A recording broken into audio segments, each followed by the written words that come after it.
It is often said that if you can't beat them, join them.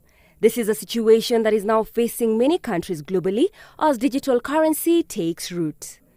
Central banks around the world are now joining forces to study the pros and cons of various digital currencies such as Bitcoin to learn how turning its cash digital would affect economies.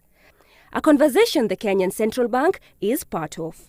There are elements that are embedded in those proposals, particularly Bitcoin, that are not workable. And they may not be workable for the world, on a global basis. In 2007, Kenya revolutionized mobile money with the introduction of M-Pesa.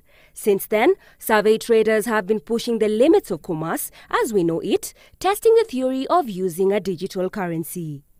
Dr. Njoroge says the banking regulator, while not keen on the idea, is studying the merits and demerits of a digital currency and whether its use could impact the country's financial services market.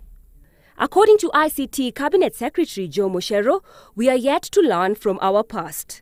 With regulation, we fought the internet and we fought mobile phones. We fortunately lead in digital money and we must not lose the advantage we have and become followers again. End of quote. At the end of the day, it's not whether we are first, second, or third that matters.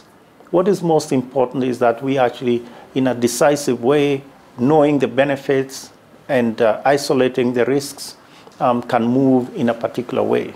With the biggest challenge being vague regulation of digital currencies expected to be in place in the next 5 years, monetary authorities must come together to work out cross-border cooperation.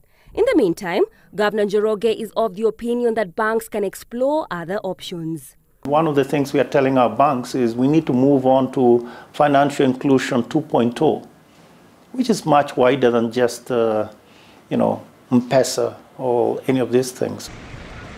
Mumbi Warui, Citizen Business Center.